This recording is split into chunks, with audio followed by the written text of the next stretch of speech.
Chapter 14. The Waterman's Arms. Jim woke up before Grimy Nick. The river was overflowing with mist and seemed to be breathing with secrets, with dark looming shapes. When the mist began to lift, they bloomed into life, like a city, street upon street of boats. He could see downriver to the long silver gleam of water under the dark arches of a bridge, and he knew that far away from there it flowed out to the sea. He imagined slipping the knot of the lily and drifting downstream with her past all the floating castles of tall sailing ships and out to the huge ocean. When Grimy Nick lumbered up from his dark hole, he swore at Jim for letting the fire in the brazier go out. "You think we didn't have enough coal on board, you fool?" He laughed at his own joke, a great startling whoop of laughter that set Snipe leaping up out of his sleep. Jim tried to laugh with him. "Get water from the yard," Nick snarled. "Start the day off right." When Jim came back with his slopping pail, he found Nick toasting fish by the fire. He threw a piece in one direction for Jim and some heads in another direction for the dog. Then he wiped his mouth with the back of his hand and belched. "Work," he told Jim. "When we clears this lot, we goes out for more.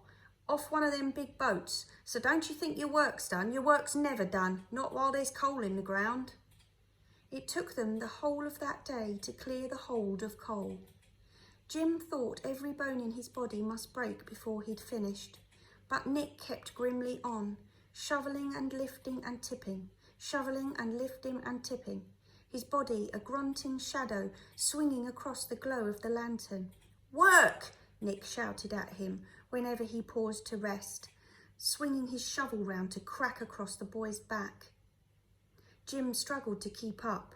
Sweat poured down him like rain, soaking into him, and when he rubbed his eyes, the grit of coal dust smarted and stung him. By the end of the day, he couldn't see what he was lifting or where he was tipping, and no sooner was the basket winched up than he was shoveling coals into empty space and being shouted at by Nick for his stupidity. But at last the hold was empty. Nick went up to the desk in the warehouse to get his payment, then came back on board, jingling the coins in his pocket. "You're only a bundle of sticks," he said to Jim, "but you've worked. If you want a bowl of mutton stew, come with me now, and I'll see you set up." Jim was so tired he would rather have slept, but he reckoned that Nick's invitation was meant to be some kind of compliment. He didn't dare turn it down. He stumbled after Nick, and the dog loped between them, turning its yellow eyes first to one and then to the other of them. They went into the Waterman's Arms, which was dark and noisy, with a low blackened ceiling and lanterns hanging from the beams. It was thick with smoke from the fire in the hearth and from the men and women who were puffing away at pipes. Grimy Nick pushed his way towards a crowd of men who all wore large metal badges on their arms like him to show they were watermen. They whistled in contempt when they saw him, but he only laughed in his loud, sharp way. "This is my midget little Jim here. Show him your muscles, little Jim. Didn't know he had any till he came to work alongside me." He patted Jim's head in a fatherly sort of way and told him to find a stall by the hearth and to keep quiet. The maid set a bowl of hot stew in front of Jim and a small glass of water. He could hardly keep his eyes open now.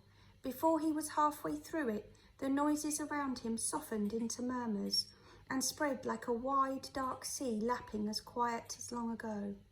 He was slipping into the sea, which wasn't sea at all, but a cradle with soft, warm cloths, and it was rocking him as if he were a baby.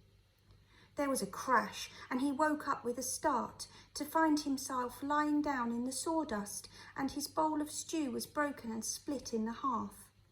Nick lifted him up and swung him across his shoulders, and Jim was carried outside past all the laughing upside-down faces and propped up on a bench in the dark with Snipe growling at his feet.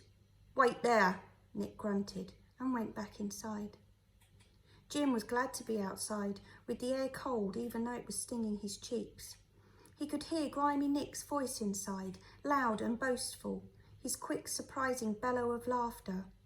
He was joined by other children, all squatting or standing in a silent line, waiting for their masters to come out with their food or pay. Jim puffed himself up a bit. He was the only child there with a pot in his hand, even if it did taste a bit like copper coins. He wished he could have his hot mutton stew back. "You with Grimy Nick?" one boy asked. Jim nodded, taking a quick swig from his drink. "His last boy was taken to hospital," the boy muttered. "He was beaten to bits."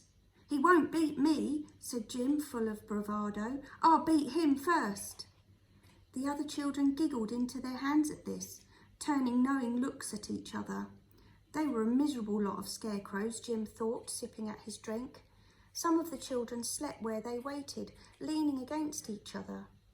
One group, roped together, told him they were a field gang and they were waiting to go with their gang leader to dig up turnips on farms. They were led away at last, and one by one the other children ran off with their coins in their hands. At last Nick came out, breathing bad temper into the cold night.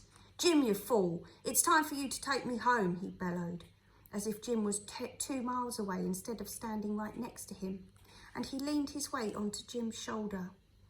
Together they made their slow way to where the Lily was moored. Nick mumbled down to and stumbled down into his gritty bed in the hold and snored like a foghorn all night. It seemed as if Jim had only just gone to sleep when he was kicked awake again.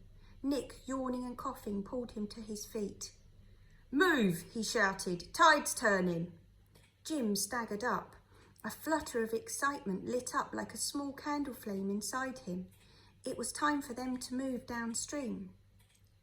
Beneath his feet, the Lily was rocking around, soft as breaths. Jim ran to the wharf and fetched water, and Nick knocked on the door of a nearby cottage and came back with hot bread wrapped in a cloth. By this time, the tide was streaming underneath the boat. She nudged round to face downstream, and Nick threw her rope on deck and jumped on board. Jim's dream had come true. They were heading towards the sea.